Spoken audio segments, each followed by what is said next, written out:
Bonjour mes amis, j'ai une grande nouvelle à vous annoncer. Je viens de m'apercevoir que vous pouvez désormais me prier. Vous allez pouvoir me prier.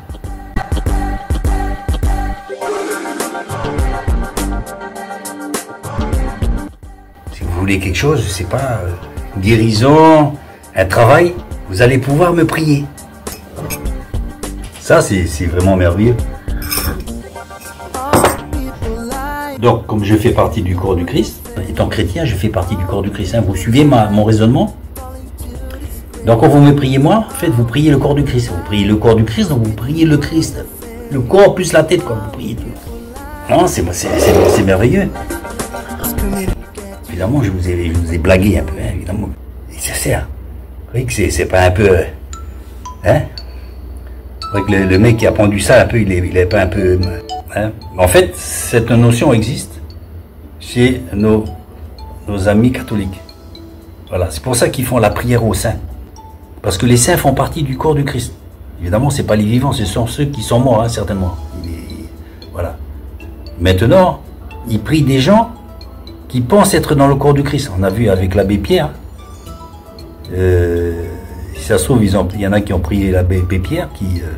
apparemment est entaché de certaines accusations, on ne le sait pas, moi je ne sais pas, peut-être c'est vrai ou pas vrai, mais tous les autres saints, qui vous dit que justement eux aussi ils ont eu des choses, des vertes et des pas mûres et qu'on ne sait pas et qu'on s'amuse toujours à les prier, alors que Dieu est un Dieu jaloux et qu'il est spécifiquement marqué dans les Écritures qu'on ne prie que Dieu seul. Sincère aussi que vous avez vu dans la Bible qu'on prie les saints, nulle part, nulle part. Celui qui prie quelqu'un d'autre que Dieu signifie par là que Dieu n'est pas suffisant. Donc on a besoin d'autre chose. Celui aussi qui n'a pas lu que Jésus est le seul médiateur entre Dieu et les hommes, le seul, il faut qu'il aille voir l'ophtalmologue, sincère, une bonne paire de lunettes et qui se penche sur les Écritures. Mais eux, ils ont réussi à inventer ça. Comme Marie, reine du ciel, etc. etc. C'est extraordinaire comment le cerveau humain, particulièrement humain et religieux, peut avoir autant d'extravagance. C'est extraordinaire. Ça a commencé déjà dans les années 300 après Jésus-Christ.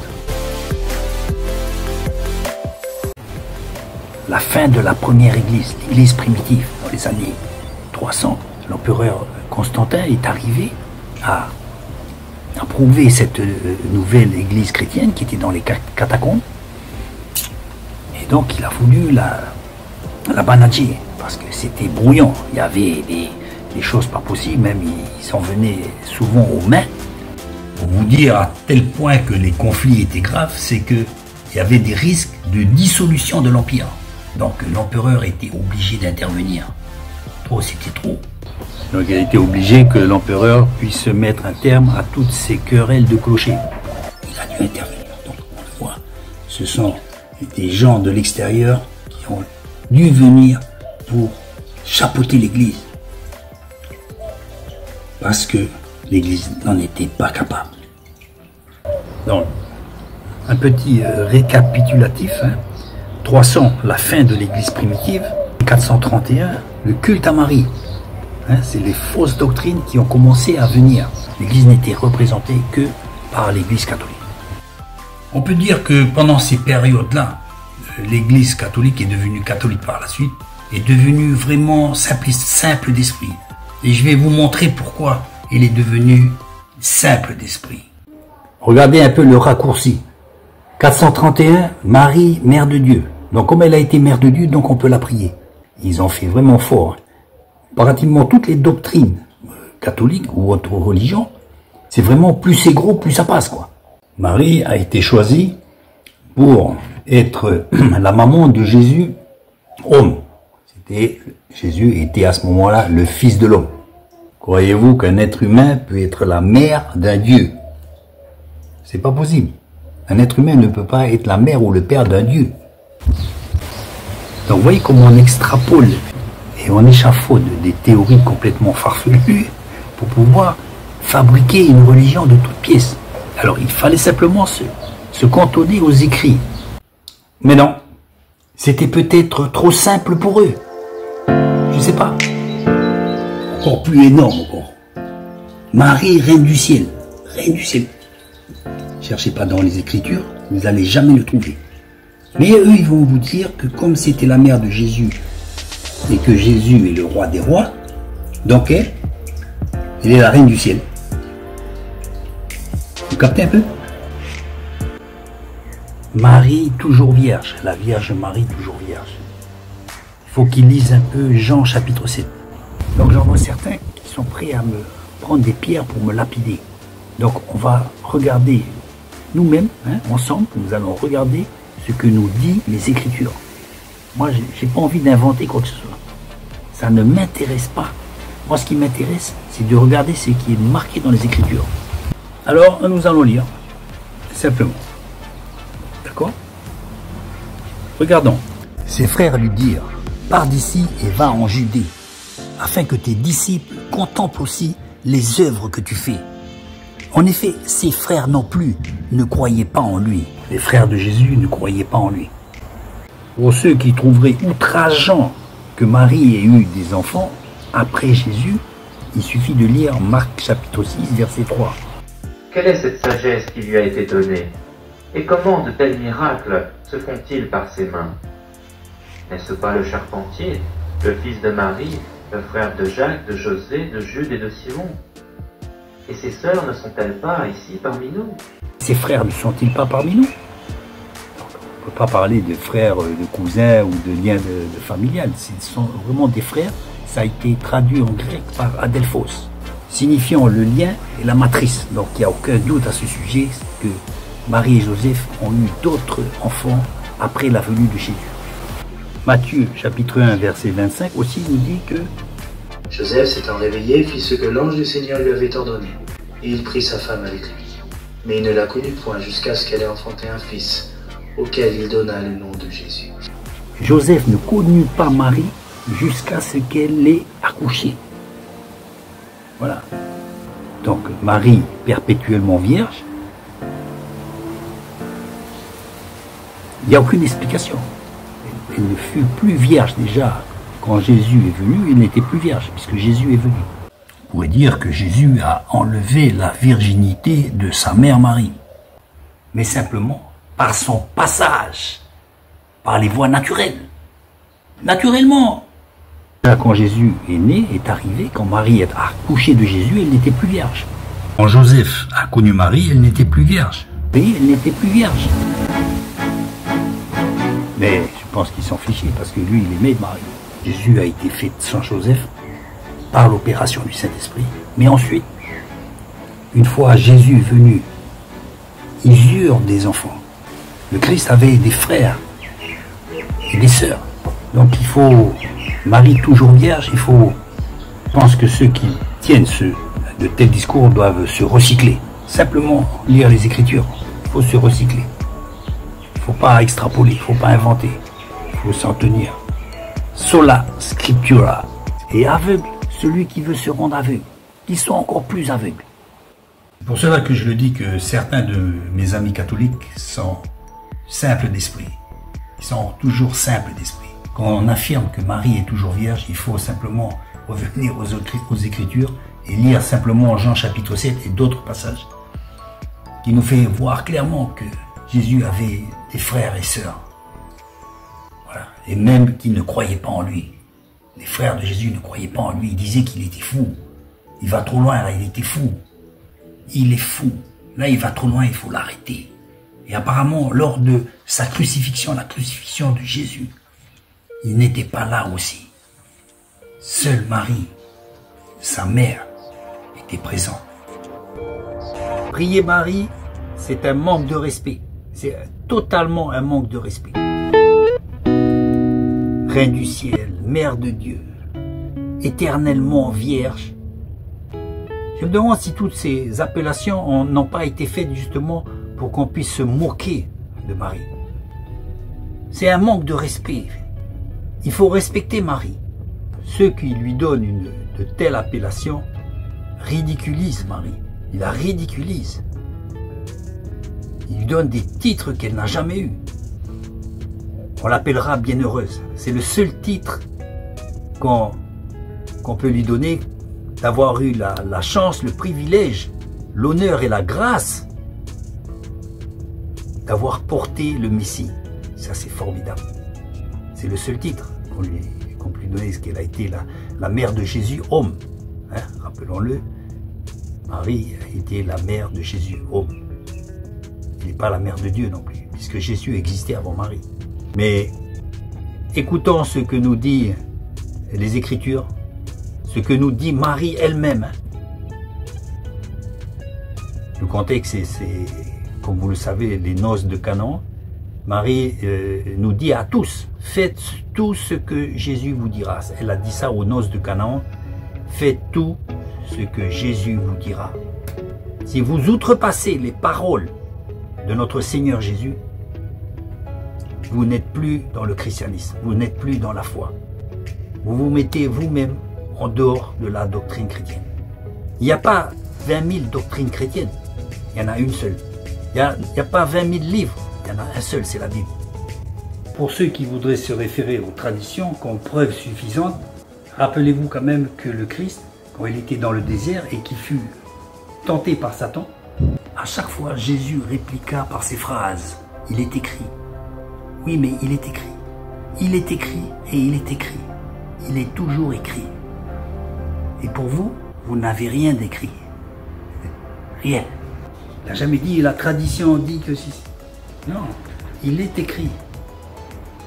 Si ce n'est pas écrit, ça n'a pas valeur de foi. Ce n'est juste que du colportage d'informations, de la tradition des oui-dire, que l'autre il a dit ça, donc il a dit ça, il a dit à l'autre, et puis qui l'autre a... Non, non, ça ne marche pas. Il est écrit. Et si ce n'est pas écrit, ça n'a aucune valeur de foi.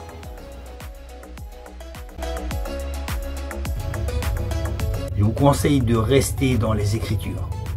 C'est la seule base que Dieu nous a donnée, les Écritures. Bon, on le voit que cette église était devenue simple d'esprit, vraiment simple d'esprit. On le voit avec Giordano Bruno. Giordano Bruno, c'était un philosophe. Comme quoi, même à cette époque, les philosophes pouvaient accéder à plus de connaissances scientifiques qui correspondaient à la Bible que les religieux de l'époque. Lui-même, par ses déductions logiques et sa compréhension de la science, il a dit que le soleil n'était pas le centre de l'univers. Pour lui, hein, c'est pas le centre de l'univers. Qu'est-ce qu'il n'avait pas dit? Ces religieux-là, sûrement imbus de leur science et puis pensant être en pleine autorité avec personne au-dessus d'eux, donc ils voyaient qu'un philosophe disait que le soleil n'était pas au centre de l'univers. Je pense qu'ils se sont arrachés les cheveux, la toque et tout ce qui va avec.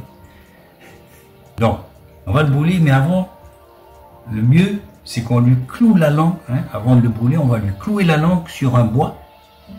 Comme ça, parce qu'on ne sait jamais, Giordano Bruno, il serait même capable, certainement parce qu'il connaissait très bien le philosophe, il pensait que même en se faisant exécuter, il serait encore capable de débiter ses vérités, ce qui nous est insupportable. Il ne va pas quand même finir son passage sur la terre en continuant à nous annoncer ce genre d'ineptie-là. C'est trop, on serait obligé de boucher les oreilles. Donc, pour éviter ça, c'est qu'on lui cloue la langue. On va lui clouer la langue, comme ça c'est terminé, on pourra le brûler, il n'y aura aucun bruit. Galilée qui donne raison à Copernic, qui disait lui-même que la Terre tournait autour du Soleil. Alors là, en ce temps-là, il fallait faire attention à ce qu'on disait. Donc, résultat, condamné à mort. Ça t'apprendra. On les possédait, regardez Jésus, il dit, « Qu'y a-t-il entre toi et moi, fils de Dieu? Qu'y a-t-il entre toi et moi? Pourquoi es-tu venu pour nous tourmenter ?» Ils connaissaient l'autorité de Jésus. Et Jésus chassa les démons. Les catholiques, qu'est-ce qu'ils ont fait? Durant les siècles passés, durant le Moyen-Âge, juste en France, on estime que près de 100 000 femmes ont été brûlées parce qu'elles étaient sorcières. Voyez la différence? Aujourd'hui, est-ce qu'on brûle les sorcières? Est-ce qu'on les brûle? Non. Ça veut bien dire que l'Église catholique était dans ce temps-là, dans l'ignorance. Et elle est toujours. Bon, je passe sur les guerres de religion entre catholiques et protestants. Vraiment, ça prouve bien qu'ils étaient assez étroits d'entendement.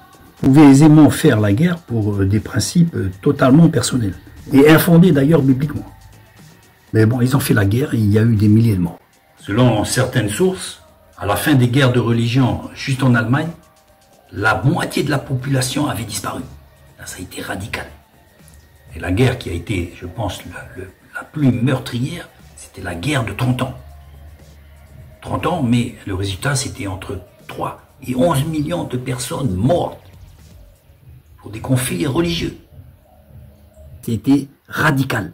Ça a été radical. Personne n'a vu le pape à ces instants venir dans les champs de bataille et dire arrêtez, trop c'est trop, arrêtez. On va pas se faire la guerre pour la religion. Mais ça, on l'a pas vu. Cette image, on l'a jamais vue. Beaucoup de traditions et de coutumes sud-américaines ont été remplacées par des saints occidentaux. J'en passe aussi sur les conversions forcées des Mayas. Saint Isidore, patron des agriculteurs, a été amené d'Espagne pour remplacer le dieu maïs. Alors ce saint espagnol, c'est le patron des agriculteurs. Donc il le prie. Maintenant, vive la modernité. Saint Isidore est devenu en 2002 le saint patron d'Internet. On n'arrête pas le progrès.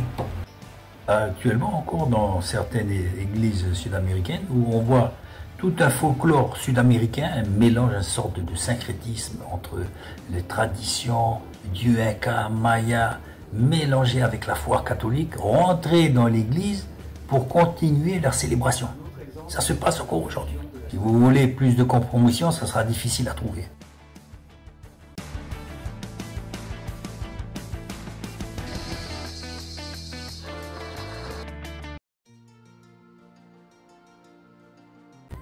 Et donc, au fil des siècles, l'Église catholique a accumulé pas mal d'hérésies. Et voilà, les esprits ont commencé à s'éveiller, et en 1517 est arrivé le protestantisme.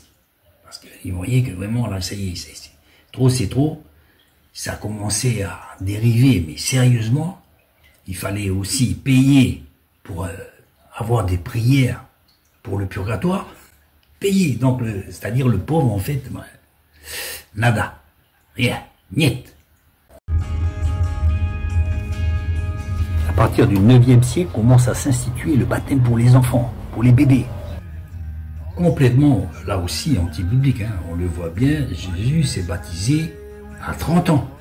30 ans, où les gens, à cette époque-là, ne vivaient pas aussi vieux que nous. Je ne sais pas comment ils ont pu en arriver à cette déduction, puisque Jésus nous a montré le chemin. Lui-même, le Fils de Dieu, s'est baptisé à 30 ans, et pas avant. Alors qu'on peut dire qu'il était déjà dans le ministère. On le voit à 12 ans dans le temple. Il a attendu 30 ans. Ça fait bien dire ce que ça veut dire. C'était un signe, c'était un message. Il n'avait pas besoin de faire des écrits. Je me baptise à l'âge de 30 ans. Il a attendu la maturité. Il aurait pu être baptisé avant, hein. Mais voilà, il a attendu 30 ans. C'est un message, c'est un signe, mais ils n'ont pas voulu le voir. Pourquoi? Eh bien parce que c'est pratique de baptiser les bébés pour pouvoir faire des adeptes. Plus tard, ils vont grandir et on leur dira qu'ils sont catholiques. Donc évidemment, ils n'iront pas chez les protestants. À l'occasion, vous verrez dans une de mes vidéos qui s'appelle le viol spirituel. Le viol spirituel, voilà. C'est tout un mécanisme qui fait que la personne, sans s'en rendre compte, un jour, elle va dire « je suis catholique ». Elle n'est pas plus catholique que Pierre ou Paul Jacques, mais comme ses parents l'ont fait catholique, c'est une forme de respect envers ses parents. C'est tout, simplement. Elle n'est ni chrétienne, ni quoi que ce soit. Elle fume, elle boit, elle fait des adultères, elle fait n'importe quoi. Elle n'est pas repentie de ses péchés, mais voilà, je suis catholique. Et donc, pendant les communions, les mariages, les enterrements, tout ça, eh bien on va aller où? Eh bien chez les catholiques. Et ça fera donc des finances, ça fera des cultes, ça fera des souvenirs, ça va devenir culturel, folklorique même. familiale, et donc quand nous on aura un enfant, et bien on va faire quoi? On va le baptiser catholique. Je fais la différence, hein, parce que le baptême, c'est pas catholique, ni pentecôtiste, ni rien du tout. Personne n'a le droit de revendiquer le baptême. Par contre, le baptême, c'est le baptême de repentance. Et donc, un bébé ne peut pas se repentir. Comment voulez-vous qu'un enfant, un bébé, puisse se repentir? Repentir de quoi? Si un bébé, un nouveau-né meurt, il va direct au paradis. Je vous le proclame aujourd'hui même, ici dans cette vidéo. Un bébé, il meurt, il va direct au paradis. Direct. Il n'a pas besoin de se repentir parce qu'il n'a jamais péché. Voilà, c'est tout. Mais tout cela, c'est pour faire des adeptes. Simplement, pour faire des adeptes. Voilà, pour faire du monde. Vous savez, de ce temps-là, seul le clergé, les notables et les gens instruits avaient accès à l'écriture et la lecture. Et donc aux bibliothèques, aux livres, à la connaissance. Le petit peuple, lui, il se contentait de dire « Amen ». Au nom du Père, du Fils et du Saint-Esprit, la messe était dite. Vous auriez pu lui faire avaler toutes les couleuvres. Comment aurait-il pu vérifier? Il ne pouvait pas faire comme les chrétiens de Béret à regarder ce qui était écrit, puisqu'il était dans l'ignorance, et donc il n'avait pas accès au livre. Il se contentait de dire « Amen » au nom du Père, du Fils et du Saint-Esprit. Allez en paix. À ceux aussi qui voudraient s'enfermer dans des monastères pour accomplir une quelconque foi chrétienne, le Seigneur a dit « Allez de par le monde annoncer l'évangile ». On n'est pas là pour s'enfermer, cloîtrer, avec des us et traditions qui nous enchaînent et nous emprisonnent. Déjà aujourd'hui, certains monastères sont devenus des entreprises, des business plans. On fait des confitures, on bêche le jardin, on fait des journées portes ouvertes et on vend du pinard par correspondance. Ah. Mais il est où la mission là, les gars? Eh, ne nous laissons pas envelopper si facilement avec toutes ces choses qui nous accaparent. Au fil des siècles, les gens se sont laissés accaparer par des traditions qui sont autant de lourds manteaux, de carcans, qui empêchent le mouvement de l'Église. L'Église catholique de France. 2500 pages sur la pédocriminalité dans l'institution. 2 ans et demi d'enquête. Les chiffres sont accablants. Ce qui s'est passé dans l'Église catholique, c'est que, au départ, on parle de la pédophilie, c'est qu'il y a une mauvaise sélection. Il y a eu une mauvaise sélection des prêtres. On a pris n'importe qui, n'importe quoi. Il ne faut pas oublier aussi qu'ils ont été formés sur une doctrine qui n'a plus été la doctrine de la première Église. Aussi le phénomène de l'admiration que les gens portent aux prêtres. C'est comme le prestige de l'uniforme chez les militaires. La personne en question, qui est concernée, reçoit cette admiration. Elle le reçoit et donc ça peut lui tourner la tête. Quelqu'un qui vous admire, vous savez, vous changez totalement. Regardez les chanteurs, quand les gens ils les acclament, donc ils en rajoutent une couche. Ils s'habillent différemment, la prochaine fois ils vont se mettre un chapeau, ils vont se mettre des paillettes, il va falloir étinceler parce qu'ils ont vu que ça plaisait. Mais si la personne elle fait une prestation et que les gens ils disent ouais bon, sans plus il n'y a pas trop d'applaudissements, le chanteur il reçoit ça. Et donc la prochaine fois il ne va pas s'habiller en paillettes et puis avec des habits multicolores. Il sait que ça ne marche pas, son style ne marche pas, ses chants ne marchent pas et il ne va pas faire carrière. Quand le prêtre il s'aperçoit qu'on le regarde, qu'on l'admire, ça lui donne de l'autorité. Eh bien, il en profite. Il ne va pas se sentir, il faut rester humble, Dieu nous demande d'être humble, et puis de toute façon c'est vrai, Dieu il veut qu'on soit humble. Mais lui, il a été pris dans ce système d'admiration que les gens lui portent. Donc les occasions ne manqueront pas d'arriver, puisque automatiquement vous allez avoir des jeunes garçons, vous allez avoir des jeunes filles. C'est un phénomène mondial, parce que les critères de sélection des prêtres n'étaient pas bonnes. La doctrine aussi n'était pas bonne.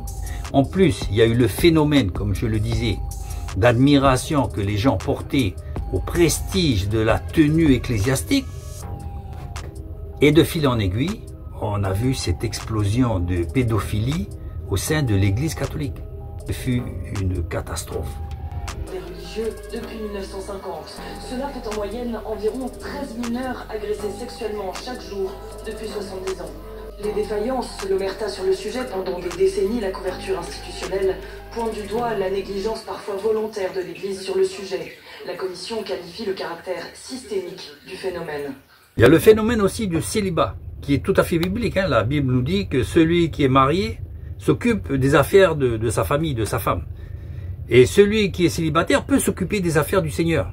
Il peut s'occuper, mais encore faut-il qu'il soit appelé aussi dans le ministère. Donc, il y a une différence. Mais je pense qu'aujourd'hui, un prêtre, un pasteur peut se marier pour faire le ministère, mais il faut qu'il soit léger. Il faut qu'il soit léger. Il ne faut pas qu'il ait 4-5 gosses. Comment pourrait-il faire le ministère? Qu'il ait une compagne parce qu'il ne peut pas se contenir. Et pourtant il aime Dieu, il aime bien prêcher. Il va certainement trouver une compagne qui est juste à sa mesure, qui aime aussi le Seigneur, qui a envie de servir, qui a envie d'aller en mission, etc. Alors là, j'ai aucune réponse sur le nombre d'enfants. Admettons qu'ils aient un enfant, peut-être, pourquoi pas. Je sais pas. Mais quand vous envoyez certains dans les ministères qui ont, disons, même 4 enfants, comment peut-il servir le Seigneur? C'est toutes ces choses-là qu'il faut se poser comme question. Les défaillances, l'omerta sur le sujet pendant des décennies, la couverture institutionnelle pointe du doigt la négligence parfois volontaire de l'Église sur le sujet. La commission qualifie le caractère systémique du phénomène. Vous devez payer pour tous ces crimes. J'étais content de m'entretenir avec vous. Continuez le bon combat de la foi. Il n'est pas de bon serviteur, nous dit les Écritures, qui s'embarrasse des affaires de la vie. Si tu veux fonder un foyer, alors vas-y. Si tu veux faire un business, vas-y aussi. Mais sache le faire dans le vrai plan de Dieu. 1054, la séparation avec l'Église d'Orient. Bon, ça couvait déjà depuis 2 siècles. Il y avait déjà des disputes et puis finalement la séparation a été effective en 1054. Schisme. 1254, l'invention, je dirais, l'invention du purgatoire. Croyez-vous que si le purgatoire existait, Dieu aurait attendu un millénaire, plus d'un millénaire après la venue de Jésus-Christ pour parler du purgatoire? Comme je le disais, plus c'est gros, plus ça passe. Je vais le répéter encore. Je pense que le plus grand piège du purgatoire, c'est d'inciter les gens à ne pas se repentir. Mine de rien, je pense qu'aujourd'hui, beaucoup de personnes sont loin de Dieu dans l'éternité. Simplement parce qu'elles ont voulu croire à cette notion de purgatoire. Je précise bien voulu croire parce qu'on ne peut pas se dédouaner sur la foi d'autrui. Il faut que votre foi soit personnelle, basée sur vos recherches personnelles. On ne peut pas construire une foi par rapport à ce que quelqu'un d'autre vous dit à votre place. Vous êtes responsable de votre éternité. On va dans l'éternité comme ça, en faisant quelques génuflexions, quelques petits signes de croix, une petite offrande au curé, terminé. La repentance n'est pas une option, c'est une obligation. Allez fouiller, trifouiller au fin fond de vous-même tout ce que vous avez pu enfouir pour les faire ressortir vite fait bien fait. Comme vous le savez, après la mort, il n'y aura plus aucune possibilité de revenir, parce qu'après la mort vient le jugement. Il n'y aura plus aucune possibilité de revenir pour rectifier nos erreurs et se repentir. Et pourquoi les gens se sont enfourgués dans cette acceptation du purgatoire? Parce qu'ils voyaient qu'ils n'arrivaient pas. Ils voyaient pourquoi. Vous savez pourquoi ils n'arrivaient pas à mettre en pratique les Écritures? Parce qu'ils n'avaient pas l'Esprit. Ils n'avaient pas l'Esprit de Dieu. La Bible se pratique avec l'Esprit de Dieu. Si vous n'avez pas l'Esprit de Dieu, vous êtes simplement un religieux qui lisez des Écritures et qui n'arriveront jamais à les mettre en pratique. Donc, comme ils voyaient que c'était des échecs sur échecs et qu'ils butaient constamment à se réformer, eh ben, ils ont dit, bon, on va inventer le purgatoire, comme ça on va rôtir un petit peu dans l'enfer, on va décréter un certain nombre de péchés qui sont pas trop graves, les péchés véniels, les péchés mortels. Là aussi, c'est eux qui les ont inventés. Pour pouvoir dire, bon, on n'arrive pas, mais bon, ça, c'est des petits péchés. Par contre, Dieu pardonne tous les péchés. C'est pas la peine d'essayer de voir c'est qui le plus ou le plus grand ou quoi. Dieu pardonne tout. Mais comme je vous le dis, si vous n'avez pas l'esprit, vous allez buter constamment. Il faut l'esprit de Dieu. Et je peux vous dire que vous pouvez chercher là, dans la Bible, il n'y a pas de purgatoire. Il n'y a jamais de purgatoire, il n'y en aura jamais. Vous pouvez chercher le purgatoire sur la terre, parce que c'est là qu'il est. Le Seigneur Jésus m'a amené à l'église catholique. Un gros mensonge. Hein. Vous avez pu voir cette vidéo dernièrement. Pourquoi c'est un mensonge? Puisque la Bible nous dit que Jésus est le chemin pour aller à Dieu. Donc il ne peut pas amener à l'église catholique. Jésus, il est le seul chemin, dans Jean chapitre 14, verset 6, pour mener à Dieu. Nul ne vient au Père que par moi, Jésus a dit. Donc c'est pas question de venir à l'église catholique ou pentecôtiste. C'est la question de venir à Dieu.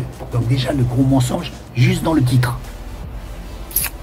Ah, ils ont fait fort. Hein. Bien des fausses doctrines sont venues s'incorporer non seulement dans l'église, mais maintenant dans les réseaux sociaux, pour continuer à embrouiller les gens. Au-delà de ces fausses doctrines, je pense que les vrais chrétiens, au fil des siècles, ont su voir ce qui était falsifié et ce qui ne correspondait pas avec leur notion de la morale, de la logique et du raisonnement. Avant la Révolution française, il y avait déjà des cours de religion. Donc, déjà petit, on pourrait dire que toutes ces chères petites têtes blondes et brunes étaient déjà endoctrinées, déjà petits. Catéchisme, patronage, etc. Cours pour la première communion, la deuxième communion, tout était bien chapeauté, rodé, encadré. Les croyants, à partir du IIIe siècle après Jésus-Christ, avant que soient institués tous les conciles et toutes les fausses théories qui sont venues s'incorporer dans le canon de l'Église, ont su, au travers des religieux, que ce n'était pas valeur biblique. Je pense donc que l'Église a continué à perdurer au milieu de ces faux enseignements pour que puisse se maintenir la vraie foi chrétienne. Et donc on peut très bien concevoir que de père en fils, de fille en mère, la vraie doctrine ait pu être maintenue en dehors des dogmes qui commençaient et continuaient à se construire au fil des conciles par cette Église qui plus tard s'appellera catholique, jusqu'à l'explosion de 1517 avec l'arrivée de nos amis protestants.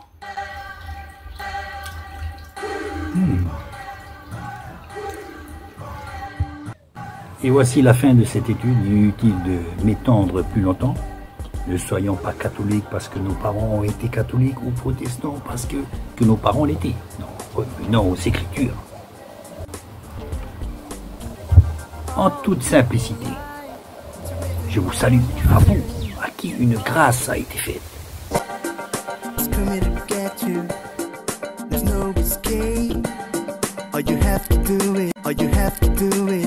All you have to do is wake up now and make a better day.